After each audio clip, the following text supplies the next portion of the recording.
हमसे जल्दी से अपडेट दीजिए कि ये जो बेल बिफोर अरेस्ट की एप्लीकेशन देने की बात सामने आई है पीटीआई की तरफ से, कब तक का शेड्यूल है, कब तक पहुंचेंगे, विस्तार से बताएं। जी 9 बजे कोर्ट ओपन होना है और उससे पहले ही पीटीआई की टीम फैसल चौधरी जो उनके वकील हैं उनके साथ जो है इस्लामाबाद हाई कोर्ट पहुंच चुकी है।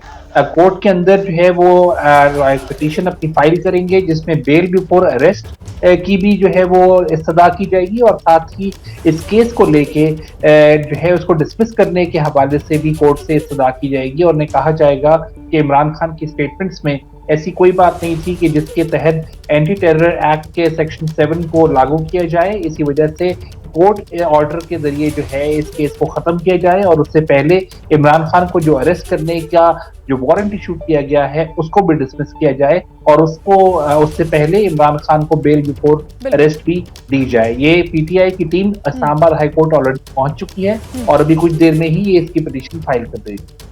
ठीक, हम साहब बने रहिए हमारे साथ। हमारे सहयोगी प्रणय उपाध्याय भी हमारे साथ जुड़े हुए हैं। प्रणय, देखिए, आप पीटीआई लगातार कदम उठा रही है और अपने नेता को बचाने की कोशिश है और ऐसे में ऐसा लगता है कि पीटीआई कई गुना मजबूत और ज्यादा एक्शन में नजर आ रही, क्योंकि अभी तक तो पाकिस्तान की हुकूमत की तरफ से कोई बयान नहीं आया, उनके बीच एक मत भी नजर नहीं आ रहा है, लेकिन पीटीआई ने यह फैसला कर लिया है कि एक तरफ सड़क पर प्रदर्शन होगा, संग्राम होगा और कोर्ट भी जाएंगे, ये तय है।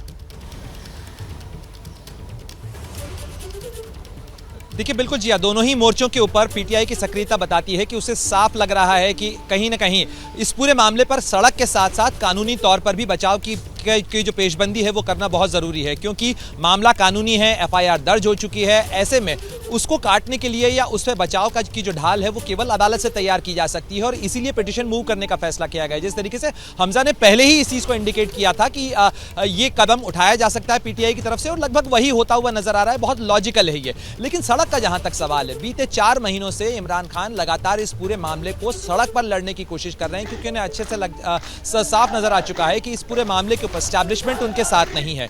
जिस न्यूट्रलिटी की भी वो बात करते नजर आए थे, इसके पहले दोहाई देते नजर आए थे, उसमें कहीं उन्हें उस तरीके का समर्थन नहीं मिल रहा है। तो अब उनकी जो तमाम रेस्पाइट कहा जा सकता है, उनकी जो एकमात्र आधार है वो आधार सड़क पर है, जनता है और जनता के समर्थन के सहारे वो इस लड़ाई को लड़ने की और इसे जीतने की कोशिश कर रहे हैं।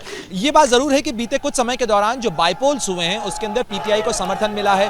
पंजाब के अंदर वो हमजा शरीफ की सरकार को गिरा के पीटीआई अपनी सरकार बनाने में वहां कामयाब हुई है, तो इसे कामयाबी के तौर पर देखा जा रहा है। लेकिन अभी भी नेशनल असेंबली के लिए, प्रधानमंत्री की कुर्सी के लिए एक बार फिर वो इसे लास्ट पुश कहा जा सकता है, इसे बड़ा पुश देने की कोशिश करेंगे। वो इसे सड़क पर लड़ने की कोशिश कर रहे हैं और इसीलिए उनके समर्थकों का ये बड़ा जमावड़ा आपको बनीगाला में मिल रहा है। मुझे नहीं लगता कि सीधे तौर पर सीधे कोई गिरफ्तारी करने जा रही है इस्लामाबाद पुलिस, लेकिन इस तरीके के बयानों को एनकाउंटर या अनकाउंटर्ड भी नहीं छोड़ा जा सकता है और यही वजह है कि एफआईआर जरूर दर्ज की गई है। तो कहीं ना कहीं एक तरफ दबाव इस चीज का है कि जो पीएमएलएन की सरकार है, राणा सनाउल्लाह जो गृह मंत्री हैं, वो इस चीज को लेकर दबाव बना रहे हैं कि केस किया जाना चाहिए, इस पर कार्रवाई होनी चाहिए। इस तरीके के बयानों के साथ इमरान खान बच नहीं सकते। तो वहीं इमरान खान और उनके समर्थकों की पूरी कोशिश इस चीज को लेकर है कि इस मामले पर हंगामा इतना खड़ा किया जाए कि बचाव का किला मजबूत हो सके। बिल्कुल प्रणय, आप हमारे साथ बने रहिए। आशीष, आपका क्या व्यू है इस पर? एंटीसिपेटरी बेल एप्लीकेशन हाईकोर्ट में दाखिल करना, पीटीआई की तरफ से ये कदम कैसे देखते हैं आप?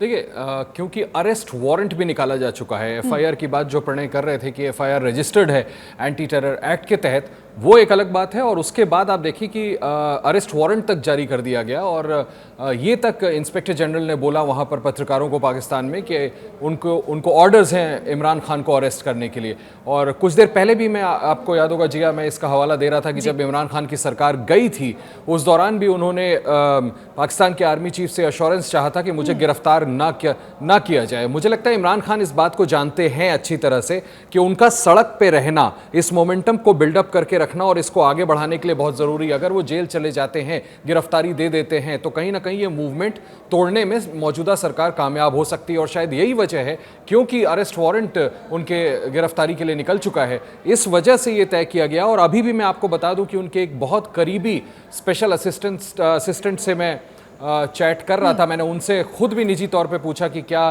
कोर्ट जाने वाले हैं, लीगल रेमेडी का इस्तेमाल करने वाले हैं, जिसका जवाब मुझे दिया गया है all legal remedies will be availed. That means कि अब ये बात ज़रूर उन लोगों की राय में ये बन गई है कि ज़रूरी है कि बेल एप्लीकेशन लगाई जाए, बेल ली जाए, नहीं तो कहीं अगर गिरफ्तारी हो जाती है और इमरान खान को जेल जाना पड़ सकता है, तो मुझे ऐसा लगता है कहीं ना कहीं ये असेसमेंट होगा कि ये मूवमेंट कमज़ोर पड़ सकता है और इसी वजह से बेल अप्लाई करी जाएगी ताकि उनकी गिरफ्तारी ना हो। और साथ ही जैसा हमजा बता रहे हैं कि उस याचिका के तहत ये भी मांग की जाएगी कि जो उन पर मुकदमा दायर किया गया है एंटी टेरर एक्ट के तहत, उसको भी खारिज किया जाए। जैसे ही घड़ी का काटा दोपहर 2:30 पे आए, बबीता जी का दिल सास बहू साजिश के लिए मचल जाए। और ये है इनकी बहू, पूरे दिन ऑफिस की टेंशन हो जाए गॉन जब ये करें अपना फेवरेट शो फ्री टाइम पे ऑन। इनकी तरह आप भी देखिए अपना फेवरेट शो अपने टाइम पर और डाउनलोड कीजिए एबीपी लाइव ऐप अपने स्मार्ट टीवी पर।